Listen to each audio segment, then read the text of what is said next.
E aí, tudo bem? Você já pensou em comprar um terreno e depois descobrir que você não pode fazer o seu projeto nele? Fiquei sabendo de uma história dessa semana e por isso resolvi gravar esse vídeo. Então, se você não quer viver esse transtorno, fica comigo aqui que eu vou te contar como evitar esses erros. Bora lá! Bom, pessoal, essa semana um amigo me procurou que um conhecido dele estava precisando de ajuda porque eles tinham comprado um terreno e estavam com um problema, né? Aí eu fui entender a história, como que tinha acontecido. Eu, inclusive, fui até o terreno, né? Um terreno muito bom aqui em Taubaté, próximo à rodoviária nova aqui. Então, essa é uma região que tem acessos muito bons para o centro da cidade e para a Via Dutra. Tem uma alça de acesso bem próximo, assim, de saída para a Via Dutra, tanto um acesso fácil em sentido Rio, quanto sentido São Paulo. Esse é um terreno de esquina, aproximadamente 600 metros quadrados, daria para fazer lá um prédio de 12 apartamentos, né, 4 pavimentos saindo do chão. Se fizesse pilotis, então, daria para colocar mais unidades. Próximo do terreno, assim, de frente para o terreno, na verdade, é uma avenida dupla que tem um canteiro florido no meio. De frente, do outro lado da avenida, fica o parque, né, um parque que tem próximo ali à rodoviária nova. E você consegue fazer esse trajeto a pé ali. Você tem um supermercado grande logo ali perto, tem a rodoviária nova, tem esse parque. Descendo essa avenida dupla, lá na frente ela sobe, ela sai num polo da Universidade de Taubaté, aqui da Unital em Taubaté, né? Então é um terreno assim, a localização muito boa e um terreno realmente privilegiado, de esquina, para quem faz prédio, especialmente aqui em Taubaté, o terreno de esquina ele tem uma vantagem muito grande que a gente consegue colocar as vagas em volta, né? O terreno plano não precisaria de aterro, no máximo que ia acontecer era o aterro da viga baldrame, então não ia ter movimentação de terra. Aparentemente um negócio muito bom. De frente para o terreno, né? O terreno faz frente para essa avenida, que ela é dupla, que tem um canteiro no meio que eu falei para vocês. Então, descendo a avenida e virando à direita, contornando o terreno, você tem essa rua, né, que vai embora para dentro do bairro, e na outra esquina, na esquina de frente para a esquina do terreno, você já tem um prédio ali construído, um prédio relativamente novo. E depois nessa rua para o lado de baixo, você tem outros prédios construídos, né? Não são muitos, mas tem. No quarteirão de baixo também tem prédio construído, enfim. Tem bastante prédio ali na região. Tá, o que aconteceu? Surgiu uma oportunidade de negócio para essa pessoa nesse terreno. Ele juntou com um grupo de amigos que eles queriam investir já em construção. Pareceu ser um negócio bom e realmente, se você fizer a conta ali do valor do metro quadrado, realmente foi um negócio muito bom. Eles não quiseram perder a oportunidade e compraram o terreno. Tá? E aí contrataram um engenheiro, né? Compraram o terreno, passou um tempo, contrataram um engenheiro e foram então dar entrada na aprovação de projeto na prefeitura. Foi aí que eles descobriram que eles não poderiam fazer um prédio ali naquele terreno, tá? Então essa é a história amarga dessa pessoa que a gente conheceu e que me procurou tentando encontrar ali uma saída, só que não tem o que fazer, tá? A verdade da história é essa, ele vai ter que, se ele quiser fazer um prédio, ele vai ter que vender esse terreno e comprar um outro terreno em outro local, porque o zoneamento da cidade não permite. Aí você vai falar para mim, ah, Thiago, mas e aí a rua de baixo, né, a esquina de baixo tem prédio, por que que não pode? Porque o zoneamento ele tem uma delimitação, né? E às vezes não é incomum você encontrar, às vezes, em uma calçada você pode fazer um determinado tipo de construção, na calçada da frente você já não pode, em função do zoneamento, tá? Então eles erraram em não fazer essas verificações antes da compra, né? E agora estão lá com o terreno parado. Eles podem agora ou construir uma casa para poder vender e lá, né, nesse bairro não pode desmembrar o terreno, fazer casa geminada, por exemplo, tá? Então eles teriam que construir lá uma casa de terreno inteiro no terreno, que eu já acho que talvez não vale a pena, tá? Para poder liquidar o terreno, ou então vender o terreno, de repente pelo preço que eles compraram, tá? Então o que a gente vai ver aqui é muito em cima da história dessas pessoas que não é incomum de acontecer, tá? Eu já vi várias histórias dessas de pessoas que queriam fazer um prédio, encontraram alguém que construía, apareceu um terreno de oportunidade, a pessoa comprou e no final da história não deu certo. Existe uma maneira, tem um passo a passo para a gente poder evitar tudo isso e é disso que a gente vai falar agora. Bom, como nós podemos perceber até aqui, a compra de um terreno requer algumas verificações. Eu tenho aqui comigo uma lista de verificações que eu faço que eu divido em passos simples. Não é uma coisa complicada, tá? Mas eu tenho que verificar primeiro o terreno, depois o proprietário e, por último, o projeto que eu quero implantar naquele terreno. Se eu posso fazer aquele projeto nesse terreno. Então, tenha em mente que a gente precisa verificar essas três coisas. Em termos de terreno, tá? A primeira coisa que eu devo verificar é o título de propriedade do terreno. É muito importante eu negociar com quem é o dono do terreno. E se a pessoa que eu estiver negociando não for o dono, ele tem que ter pelo menos uma procuração do dono para poder fazer essa venda, tá? A gente consegue verificar isso facilmente na matrícula, que é o título de propriedade do terreno. Não confundir matrícula com escritura, são duas coisas completamente diferentes, tá? A matrícula, quem faz a emissão e o controle e a atualização da matrícula é o cartório de registro de imóveis, que atua numa determinada região, tá? Então, um terreno ele só pode estar registrado em um único cartório de registro de imóveis. Então, o cartório é como se fosse não, é uma comarca, né? Ele atende uma determinada região e ali ele tem a matrícula de todas essas propriedades, diferente da escritura, que você pode fazer em qualquer cartório. Então você escolhe lá o cartório de notas que você queira fazer a sua escritura e faz. Então qual que é a diferença entre a escritura e a matrícula? A escritura nada mais é do que o contrato de compra e venda tornado público, tá? Então quando a gente vai para o cartório de registro fazer o registro, né, a troca de titularidade daquele terreno, a gente apresenta essa escritura, que é como se fosse um contrato de compra e venda tornado público, que você pode fazer em qualquer cartório de notas, tá?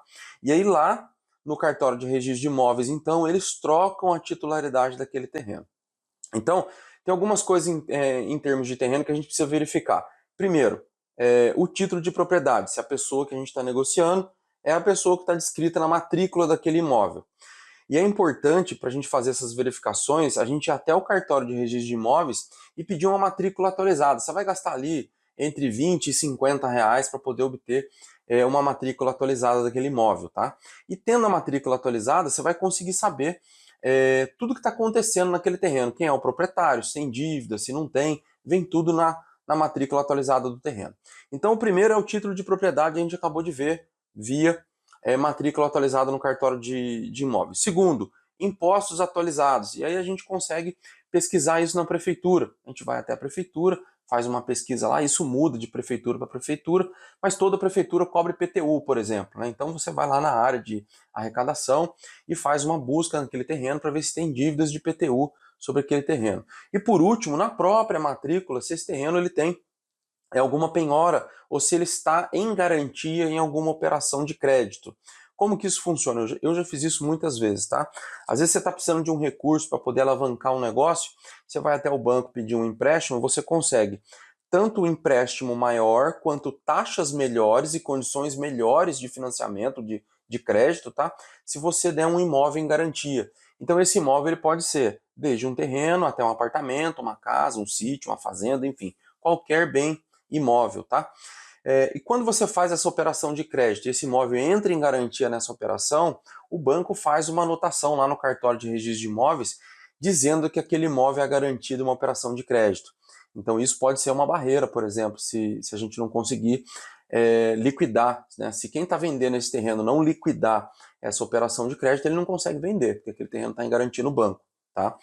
Pode ter outros problemas também que podem estar anotados ali na matrícula, mas via de regra, você tendo a matrícula na mão, o que tiver vinculado ao terreno vai estar escrito ali. Então, com relação ao terreno é isso, tá? São as primeiras verificações. Depois eu vou contar para vocês como que eu faço. Eu não faço isso pessoalmente. Eu tenho uma pessoa que faz isso para mim, eu falo para vocês depois. O próximo passo é o proprietário do terreno. Então, nós vamos pegar aquela pessoa ou as pessoas, né? Um imóvel ele pode ter mais de um proprietário. Que estão ali descritos na matrícula e fazer umas verificações com relação a essas pessoas. Elas podem estar, por exemplo, sofrendo algum tipo de processo judicial que venha atingir o terreno no futuro. Então, por exemplo, se é uma questão trabalhista, a gente tem que tomar cuidado, a gente tem que ter um advogado que vai lá entender em que pé que está aquele processo trabalhista, para entender se aquilo depois não vai evoluir, chegar até o terreno, para que o terreno seja então liquidado e venha pagar os credores do proprietário. Então é muito importante a gente fazer essa análise do proprietário. Normalmente a gente faz lá criminal, trabalhista, civil, débitos, enfim, um monte de verificações sobre o proprietário para poder avançar na compra, tá bom? E por último a gente faz então a verificação do projeto. Aquele projeto que eu quero, que eu tenho em mente, é possível implementar ele naquele terreno, então eu faço algumas verificações, eu vou até a prefeitura, faço uma análise, eu peço uma certidão de uso do solo para ver se o zoneamento da cidade permite que aquele projeto que eu quero seja implantado naquele terreno. Como que funciona o zoneamento, pessoal? Imagina a cidade, vocês devem conseguir imaginar fácil a cidade de vocês. Ela é dividida em grandes zonas, tá? Então você tem a zona central, você tem uma zona normalmente, uma área onde tem um condomínio industrial, você tem uma área que é mais comercial, uma área que é mais residencial, mas você tem alguma área, por exemplo, que pode ser residencial e comercial ao mesmo tempo. Você pode ter uma área que seja residencial somente com casas. Então, a cidade ela é dividida dessa forma para que a prefeitura consiga administrar o crescimento da cidade, né? E o que acontece é que muitas vezes, se você quer construir um prédio naquele terreno, fazendo essa consulta na prefeitura, pode ser que a resposta seja negativa em função do plano diretor do zoneamento da cidade. Eu gosto muito de pedir a certidão de uso do solo específica, tá, para aquele terreno. Como que funciona a certidão de uso do solo? A gente vai lá, ou o engenheiro faz pra gente, tá? E descreve lá, olha, no terreno tal, daí a gente coloca lá o número do BC, o número da matrícula nesse pedido, né? Eu gostaria de construir um condomínio vertical multifamiliar de X apartamentos, meio que faço uma descrição do empreendimento que eu quero implantar ali, tá?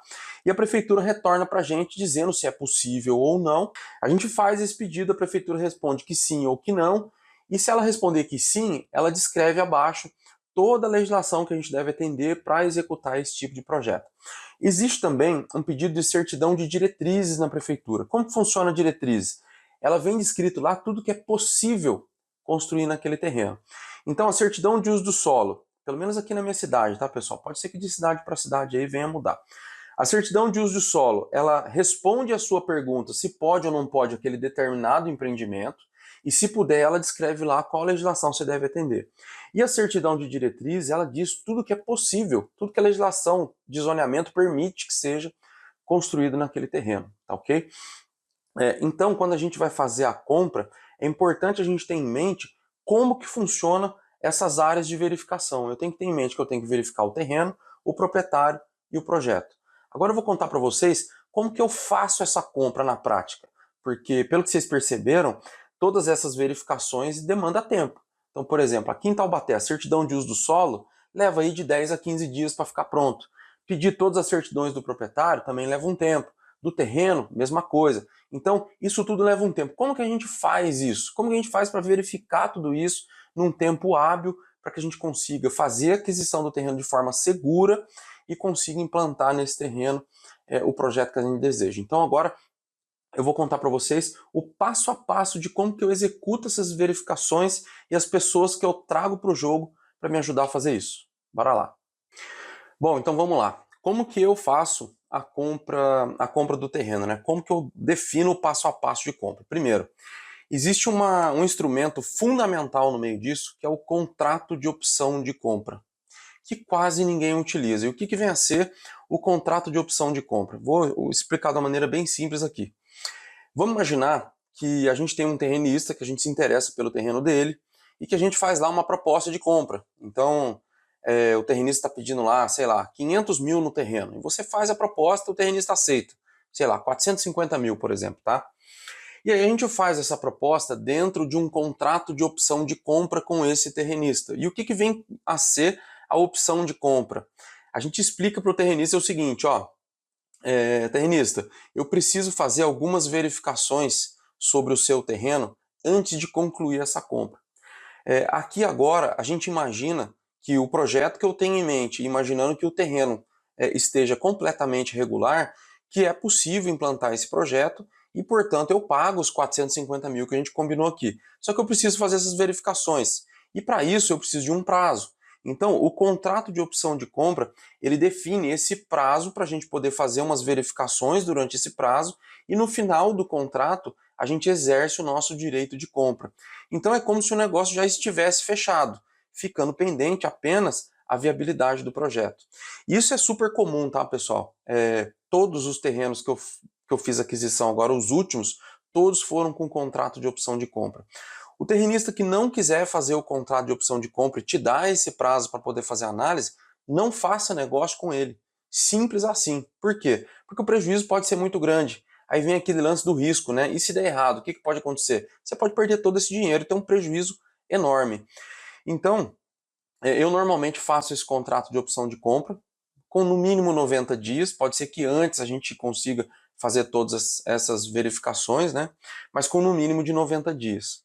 E aí entra uma figura importante, que é a figura do advogado. Então eu recomendo fortemente para todo mundo que vai comprar um terreno, procure um advogado especializado em direito imobiliário. É uma especialidade do direito que faz toda a diferença para a gente, né? Principalmente eu que sou construtor, na compra de um terreno. Então, eu tenho um advogado aqui que me atende, a gente já tem um formato de contrato de opção de compra que a gente utiliza, inclusive a gente estuda esse modelo de contrato durante a mentoria que a gente faz, né? E aí a gente utiliza esse modelo para poder fazer as propostas. E aí tem um porquê, que daí eu vou deixar para vocês pesquisarem, né? O porquê que a gente faz a proposta no formato de contrato e não simplesmente uma proposta como a maioria das imobiliárias fazem, né? E aí, durante esses 90 dias, a gente divide as forças. O advogado vai fazer o levantamento sobre o terreno e o terrenista, então eu não me preocupo com isso, porque a gente já definiu como que isso acontece. E um advogado especializado em direito imobiliário, melhor do que ninguém, sabe o que ele precisa verificar para esse terreno estar completamente ok. E a gente ainda pode contar com um parceiro, que é o cartório de notas, onde a gente vai fazer a escritura. Então hoje eu tenho um contrato de compra e venda, né, que eu raramente utilizo, porque a gente tem a opção de compra, depois a gente já converte ela direto para uma escritura de compra e venda. No caso de compra e venda, tá? Aqui eu estou falando de compra e venda, não estou falando de permuta, que é o que eu faço também. O cartório de notas, ele consegue levantar todas as certidões negativas do terreno e do terrenista para a gente. Então, hoje o que o meu advogado faz, a gente pede já para o cartório de notas fazer esse levantamento e o advogado verifica então as certidões. E melhor ainda, a gente pede para todas essas certidões constarem na escritura. Tá? Então a escritura detalha todas as certidões lá e qual o resultado das certidões. Então, voltando, se eu encontro um terreno e me interesso por ele, imagino que ali dê para fazer um projeto que eu tenho em mente, eu faço uma proposta, então negocio com o terrenista e faço a proposta utilizando um contrato de opção de compra, que vai me abrir uma janela aí de, sei lá, 30, 60, 90, 120 dias para eu poder analisar esse terreno e ter certeza daquilo que eu vou fazer. Tá? O tempo maior, na verdade, pessoal, é gasto em cima do projeto em si, porque aí eu tenho um engenheiro que trabalha comigo, que a gente vai fazer o pedido de certidão de uso de solo na prefeitura e vai então rabiscar, fazer um projeto preliminar, principalmente de lotação de vagas. Então, se o uso do solo vier positivo, né, a prefeitura responde lá, ok, vocês podem fazer o prédio aí, atendam esses requisitos, tá? O engenheiro então vai fazer um estudo de vagas, porque no caso do prédio, é o estudo de vagas que vai definir a quantidade de unidades que a gente pode ter nesse terreno. Então, é a fase de projeto que consome mais tempo. E de repente, se você já tem um engenheiro, que é o meu caso aqui, tá? Eu tenho um pessoal, um escritório de engenharia que me atende, que a gente consegue bem rápido fazer esse estudo preliminar e verificar a lotação das vagas como que ficaria, tá? E aí com isso a gente já consegue fazer um estudo de custos, a gente consegue ali ter um quantitativo preliminar, para depois avançar então na conclusão da compra. Então, na verdade, isso tudo não é difícil, entendeu? Se você trabalhar antes para desenvolver um advogado, o cartório de notas aonde você vai fazer a escritura é importante. Eu tenho parceria aqui com 2 cartórios de notas, então eu sempre faço com eles, eles já sabem a maneira que eu trabalho, o pessoal me atende hoje via WhatsApp, então eu envio para eles o número da matrícula, com base no número da matrícula ele já identifica lá o proprietário e já levanta todas as certidões para a gente. Então no dia da assinatura da escritura, a gente já tem todas as certidões, constando da escritura, e o advogado já fez todas as verificações para a gente, tá? Essa é a maneira mais simples da gente fazer essas verificações. Ela é simples, mas é altamente eficaz e tira a gente de 99,999% dos problemas e dos prejuízos, tá bom? E aí aqui, pessoal, eu vou conversar com quem constrói rotineiramente, né? Eu construí bastante casas, construí umas 30 casas, e depois eu passei a fazer prédio. Se você já constrói com certa frequência, desenvolva o seu advogado especializado em direito imobiliário. Eu estou falando aqui especificamente de aquisição de terreno, tá? o escritório de engenharia e o cartório de notas, que é com esses 3 parceiros que a gente vai trabalhar nessa aquisição. Se você tiver esses parceiros já bem desenvolvidos, dificilmente a gente vai ter problema na compra, porque os terrenos que têm problema a gente já identifica de cara, já descarta, e os terrenos que são bons, normalmente o processo acontece de forma rápida, tá? Também recomendo fortemente que você utilize o contrato de opção de compra. É um excelente instrumento, eu não faço aquisição de terreno sem a opção de compra. É um instrumento importantíssimo para a gente ter no nosso acervo, junto com outros instrumentos, né? Mas a gente que é construtor, a gente tem que montar uma coleção, montar um acervo, né, de contratos. Então, senta junto com o seu advogado, explica para ele a forma com que você trabalha, para que vocês consigam fazer um planejamento jurídico. Façam esse planejamento jurídico. Então, ó, eu vou primeiro buscar um terreno, eu vou fazer uma opção de compra. Ah, eu vou fazer uma permuta, então eu tenho que ter desenvolvido já um contrato de permuta para unidade futura. Ah, eu faço permuta, mas posso fazer também compra e venda. Então já desenvolvo o seu contrato de compra e venda. Ah, eu quero fazer escritura direto. Ah, o que eu posso ter na escritura para vincular a opção de compra? Né? Depois, se eu vou construir com investidores, o contrato de captação de investidores, o contrato da SPE. Então o advogado ele monta tudo isso, linkando um instrumento no outro, para que você consiga ter esse planejamento jurídico e que no meio do caminho, se tiver algum problema, a sua teia de proteção já esteja montada, tá bom? Pessoal, o vídeo de hoje era isso. Obrigado. Se tiver alguma dúvida ou tiver alguma sugestão, deixa aqui nos comentários, fala com a gente. Eu costumo responder todos os comentários. Adoro conversar com o pessoal aí nos comentários do vídeo. Se você quiser saber mais sobre o meu trabalho, eu vou te deixar aqui o meu contato, um link para você acessar uma lista de contatos que a gente tem, beleza? Valeu, obrigado e até o próximo vídeo.